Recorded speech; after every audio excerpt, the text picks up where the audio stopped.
Melihat ulat yang memakan daun segar adalah mimpi buruk bagi para petani.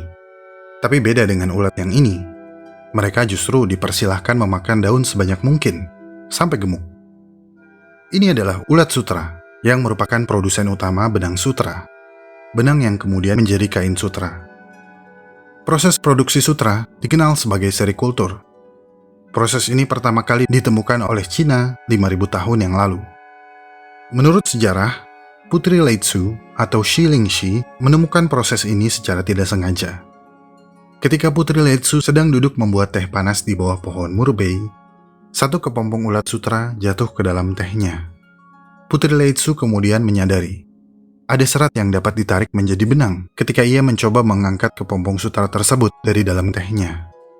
Dari sana, dimulailah eksperimen mengekstrak filamen sutra yang akan dipintal menjadi benang, kemudian ditenun menjadi kain sutra yang sangat terkenal. Yang pada masa itu menjadi produk unggulan bangsa Cina yang teknik pembuatannya sangat dirahasiakan.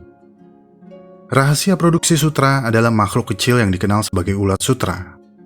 Ulat sutra yang paling umum adalah ulat dari spesies ngengat Bombyx mori. Ngengat yang telah didomestikasi ini telah kehilangan kemampuannya untuk terbang. Dalam lingkungan peternakan, seekor ngengat dapat bertelur sedikitnya 350 butir telur dalam kurun waktu 5 hari sebelum akhirnya mati. Telur harus disimpan pada suhu 18 derajat Celcius hingga 25 derajat Celcius.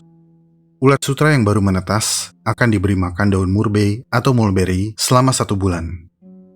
Ulat kecil ini akan makan, dan makan, hingga ukurannya membengkak 10.000 kali lipat. Begitu mereka memiliki energi yang cukup, mereka akan mencari tempat yang terisolasi dan minim cahaya. Kemudian menghabiskan waktu selama 3-4 hari untuk membuat kepompong sutra yang akan membungkus tubuh mereka yang dalam tahap pupa. Setelah 9 hari, kepompong sudah siap dipanen. Pertama, mereka dicelupkan ke dalam air panas untuk melonggarkan filamen agar mudah dilepaskan. Setiap kepompong akan menghasilkan filamen tipis sepanjang 600-900 meter. Akan dibutuhkan 5-8 kepompong untuk dipintal menjadi satu helai benang sutra.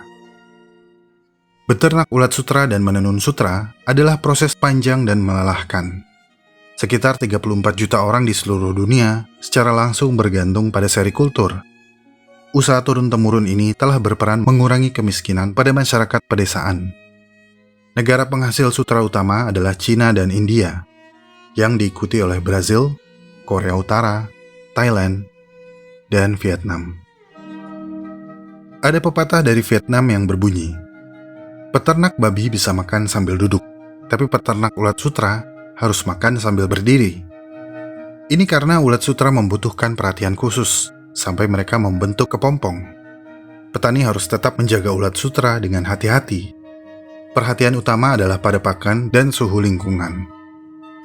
Apakah ada sutra lain selain dari Bombyx mori? Ada, tapi tidak umum.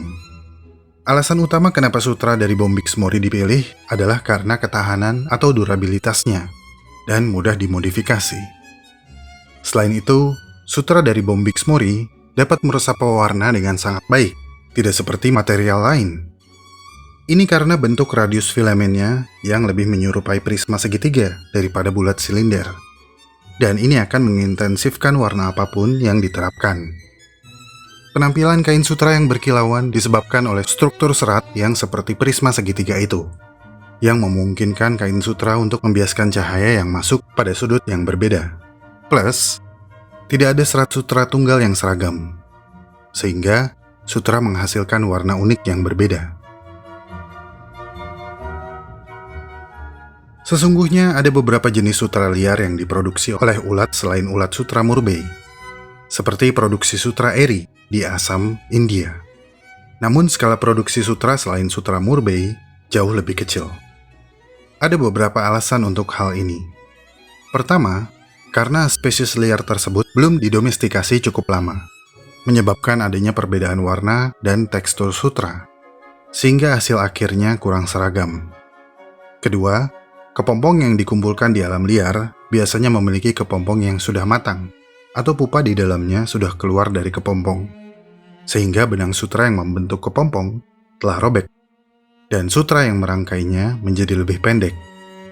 Ketiga, banyak kepompong liar memiliki lapisan mineral sebagai pencegahan terhadap serangan dari luar, sehingga agak sulit untuk menarik untayan sutra yang panjang. Itulah mengapa sutra Murbei yang sudah populer lebih unggul dibandingkan sutra liar yang lain.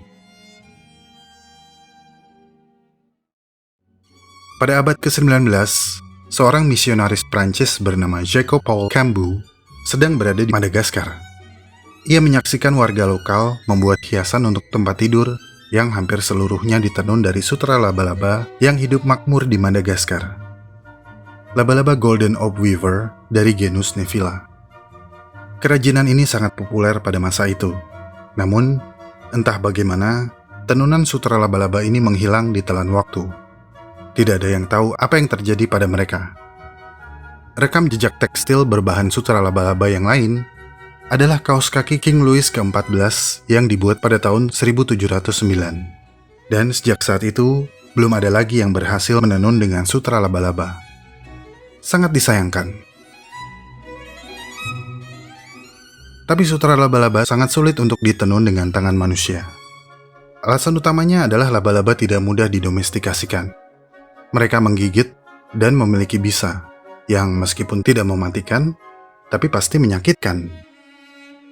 Belum lagi, jika lebih dari satu ekor laba-laba disatukan, mereka akan saling menyerang.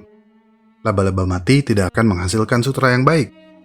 Sementara, butuh waktu yang sangat lama untuk menarik sutra dari abdomen laba-laba yang masih hidup. Jika filamen sutra ditarik terlalu cepat, maka akan putus. Menarik sutra laba-laba tidak semudah merendam kepompong ulat sutra di dalam air panas. Oleh karena itu, mengumpulkan sutra laba-laba atau binatang lain untuk dijadikan bahan tekstil terbukti hampir mustahil.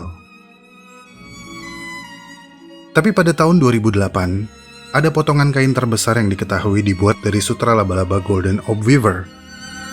Kain ini dibuat oleh Simon Pearce, seorang ahli sejarah seni dan tekstil, bersama Nicholas Godley.